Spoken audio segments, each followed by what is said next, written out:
Crypto currency क्या है?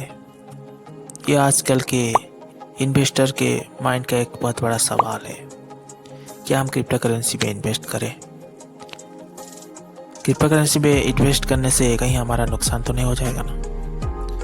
अगर नुकसान नहीं होगा, अगर फ़ायदा होगा तो कितना फ़ायदा होगा?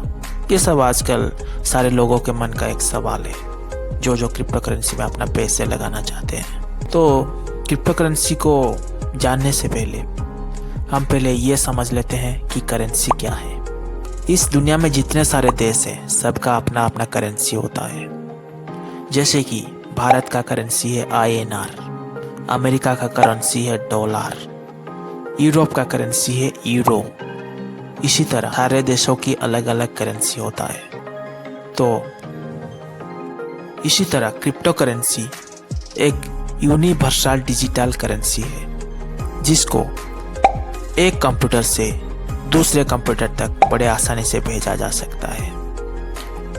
मतलब इसमें कोई मीडिएटर नहीं होता, इसमें बैंक का कोई इन्वॉल्वमेंट नहीं होता, इसमें गवर्नमेंट का कोई इन्वॉल्वमेंट नहीं होता। मतलब अगर आप क्रिप्टो करेंसीज को सेंडर से रिसीवर तक भेजना चाहते हैं तो सिर्फ 2 कंप्यूटर की ज़रूरत है। तो ये इतना आसान कैसे है? कैसे ऐसा बड़े आसानी से हो जाता है? वो भी पैसा, वो भी बैंक के बिना। देखिए, क्रिप्टो करेंसी एक कोड की तरह है, जिसको सेंडर अपने कंप्यूटर से भेज देता है और वो रिसीवर भी के कंप्यूटर में रिसीव हो जाता है। लेकिन ये जो बीच में बैंक और गवर्नमेंट तो नहीं होता, लेकिन जो कोड है सेंडर ए ने भेजा है उसको डिकोड करने के लिए कुछ लोग हैं जिनको हम बोलते हैं माइनर, और वो लोग उसको डिकोड कर रिसीवर बी तक भेज देते हैं। और ये जो पूरा कॉन्सेप्ट होता है, इसको हम बोलते हैं माइनिंग। ओके, हमने ये देखा कि क्रिप्टो करेंसी का ट्रांसफर, ट्रांजैक्शन, ये सब एक कोडिंग डिकोडिंग का खेल है। यही तो सच है ना? तो अभी हम ये देखते हैं कि ये क्रिप्टो करेंसी का शुरुआत कैसे हुआ। तो दरअसल बात क्या है कि 2008 में अमेरिका के शेयर मार्केट में एक बहुत बड़ा फाइनेंशियल क्राइसिस आया था, जिसके कारण बहुत सारे लोगों का पैसा डूब गया। तो इस वक्त एक आदमी ने सोचा कि इतने सारे लोगों की पैसा डूब गई, अपने लोगों की अपनी पैसे पर कंट्रोल नहीं है। तो उसने क्या किया, अपना दिमाग लगाकर वहीं से क्रिप्टो करेंसी का शुरुआत कर लिया। और उसने क्रिप्टो करेंसी को शुरुआत करते वक्त ब्लॉकचेन का इस्तेमाल किया था।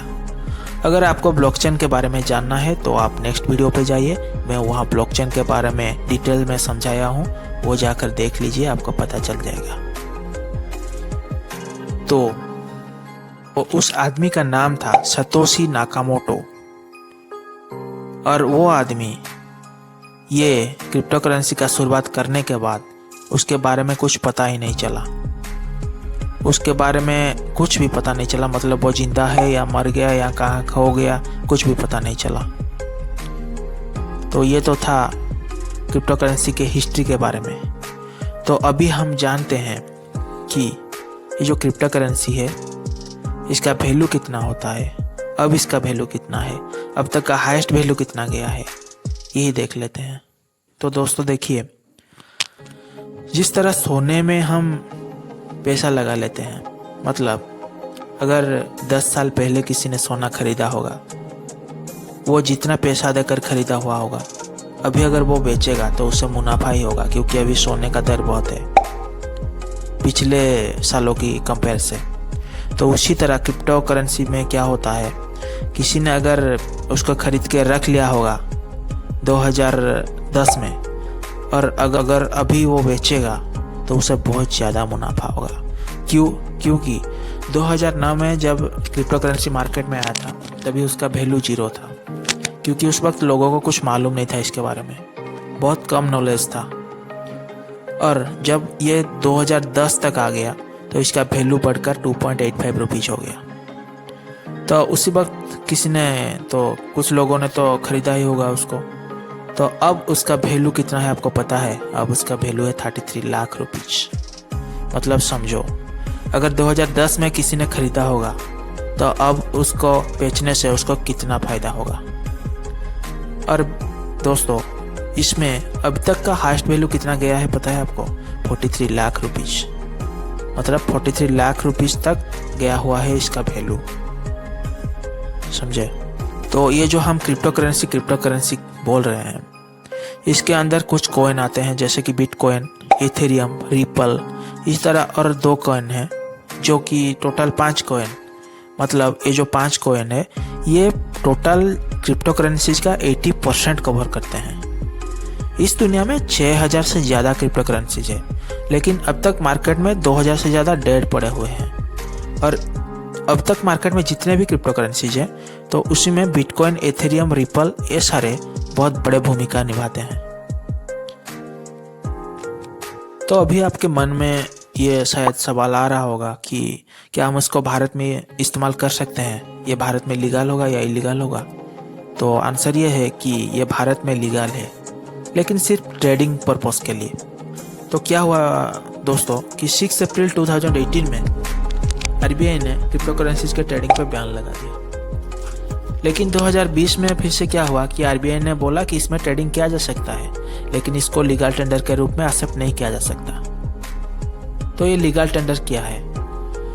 देखिए, आरबीआई ने हमारे लिए पैसे जारी किया तो हम उस पैसों को लेकर कहीं पर भी गाड़ी, बंगला कुछ भी खरीद सकते हैं। लेकिन बिटकॉइन के मामले में ऐसे नहीं होता। आप डायरेक्ट बिटकॉइन को लेकर कुछ खरीद नहीं सकते। अगर आप बिटकॉइन लेकर जाकर किसी को बोलेंगे कि ये कार मुझे दे दो, वो चाहे बिटकॉइन का वैल्यू कितना भी हो, ये कार मुझे दे दो, ये बंगला मुझे दे दो, ये बिटकॉइन ले लो, तो वो राजी नहीं होगा। ऐसा होता ही नहीं, समझे? कि इसे लीगल टेंडर के रूप में अब तक एक्सेप्ट नहीं किया गया, समझे? ये देखते हैं कि देखो, इसका वैल्यू तो पहले 0 था, फिर 2.85 हुआ, फिर 33 लाख हुआ। ये कैसे हो गया? ये पूरा का पूरा खेल दोस्तों डिमांड एंड सप्लाई का है। देखिए क्या हुआ कि कुछ बड़े बड़े कंपनीज ये बातें करने लगे कि क्रिप्टो करेंसी दुनिया का भविष्य है। और एलन मस्क को तो आप जानते ही होंगे, वो बहुत बड़ा बिजनेसमैन है। तो उन्होंने क्या किया? उन्होंने इसमें अपना पैसा इन्वेस्ट कर लिया। तो देखते ही देखते बहुत सारे लोग उनको फॉलो करते हुए, पैसा लगाते हुए देखकर अपने अपने पैसा बिटकॉइन पे इन्वेस्ट करने लगे। तो क्या हुआ? कुछ दिनों के बाद एलन मस्क ने ये क्लियर कर दिया कि वो क्रिप्टो करेंसीज को, बिटकॉइन को लीगल टेंडर के रूप में एक्सेप्ट नहीं करते। तो क्या होना था? मार्केट में बिल्कुल हलचल मच गया। सब अपने अपने बिटकॉइन को बेचने लगे। तो इससे क्या हुआ कि बिटकॉइन का वैल्यू 43 लाख से घटकर 33 लाख रुपीज हो गया। मतलब डायरेक्ट 10 लाख का घाटा हो गया, समझे? इसीलिए बोलते हैं बिटकॉइन में पैसा लगाते वक्त सोच समझ कर लगाना, क्योंकि ये पूरा समय पर काम करता है कि कब इसका वैल्यू कम होगा, कब इसका वैल्यू ऊपर होगा, किसी को नहीं मालूम। ये कोई शेयर मार्केट नहीं है जिसमें आप दिमाग लगा सकते हैं। इसमें टाइम काम करता है, समय के ऊपर ये निर्भर करता है कि आपका पैसा बढ़ेगा या घटेगा। अब तक जिसने बिटकॉइन बनाया उसने इस दुनिया के लिए 21 मिलियन बिटकॉइन बनाया है। उसमें से 18.5 मिलियन अब तक मार्केट में आया है। ये एक जानकारी था दोस्तों, ये तो था बिटकॉइन के बारे में हम जानकारी ले लिए। अभी देखते हैं बिटकॉइन में हमारा प्रॉफिट क्या होता है और इसमें हमारा लॉस क्या होता है। तो प्रॉफिट की बात करें तो इसमें किसी भी मीडिएटर की ज़रूरत नहीं होती है। सब अमेरिका से किसी ने पैसा भेजा है तो पहले बैंक पे आएगा। आप बैंक जाएंगे, बैंक आपको बहुत सारे सवाल पूछेगा, कहाँ से पैसा आए, क्यों आए, क्या करना है। उसके बाद वो क्लियरेंस देगा, उसके बाद आपको पैसा मिलेगा। लेकिन यहाँ पैसा कुछ भी नहीं होता।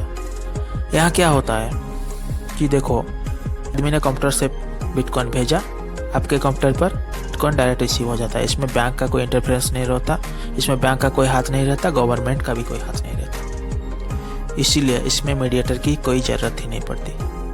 पॉइंट ये है, ये ग्लोबल मनी है। मतलब आप यहाँ हैं, आपके दोस्त फॉरेन पे हैं, आपके दोस्त फॉरेन कंट्री पे हैं, तो आप उसको बड़े आसानी से बिटकॉइन भेज सकते हैं। इसमें कोई झंझट नहीं। और इसमें ट्रांजैक्शन फी वेरी लेस है। मतलब क्या है, आप अपने दोस्त जो कि फॉरेन कंट्री में रह रहे हैं उनको पैसा भेजते हैं तो आपका ट्रांजैक्शन जो होता है इसके लिए फीस लागू करता है बैंक। तो वो फीस यहाँ बहुत कम है, मतलब ना के बराबर है। और यहाँ पर ट्रांजैक्शन बहुत फास्ट होता है, मतलब यहाँ से सेंड किया वहाँ पर रिसीव हुआ, इसी तरह कुछ।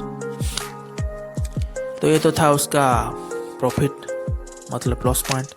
अभी देखते हैं इसका डिमेरिट क्या है। डिमेरिट ये है दोस्तों, अगर आप बैंक में क्या होता है, अगर आप किसी को पैसा भेजते हैं तो अगर पैसा किसी गलत आदमी के पास चला जाता है, मतलब ट्रांजैक्शन में कोई गलती होता है, तो आप उस ट्रांजैक्शन के बारे में मालूम कर उस आदमी से जाकर पैसा ले सकते हैं रिक्वेस्ट कर, या फिर बैंक को बोल सकते हैं कि आप मेरा पैसा लौटा में मदद कीजिए, मतलब उसे रिक्वेस्ट कर सकते हैं बैंक को आप। लेकिन यहाँ क्या होता है, अगर एक बार गलत ट्रांजैक्शन कर दिया तो पैसा अगर कहीं चला गया तो चला गया, आप ज़िंदगी भर उसको पता भी नहीं लगा सकते कि पैसा कहाँ चला गया, क्योंकि इसमें पता ही नहीं चलता कि पैसा कहाँ चला गया, मतलब आपका बिटकॉइन कहाँ चला गया। और एक पॉइंट दोस्तों, इसका दूसरा पॉइंट यह है डिमेरिट का कि इसको इलीगली बहुत यूज़ किया जाता है। जैसे कि आतंकवादी हैं, ये क्या करते हैं, इसको बहुत इलीगल काम में, इलीगल एक्टिविटी में यूज़ करते हैं, क्योंकि इस पर गवर्नमेंट का कोई कंट्रोल नहीं रहता। और इसका तीसरा डिमेरिट क्या है दोस्तों, कि ये इसका वैल्यू कब ऊपर हो जाए कब नीचे हो जाए ये किसी को नहीं मालूम। मतलब मान लीजिए एक जुआ है, तो इसीलिए कुछ बड़े आदमियों ने ये भी बोला है इसमें पैसा इन्वेस्ट मत किए, वरना आपको ना पड़ सकता है, हो सकता है। कुछ बड़े बड़े बिजनेसमैन ने यह भी कहा है कि क्रिप्टो करेंसी फ्यूचर की करेंसी जो होने वाली है। तो दोस्तों ये तो था क्रिप्टो करेंसीज के बारे में जो इन्फॉर्मेशन देना था मैं आप लोगों को दे दिया। अगर तो अब आप डिसाइड कीजिए कि आप इसमें पैसा लगाना चाहते हैं या नहीं।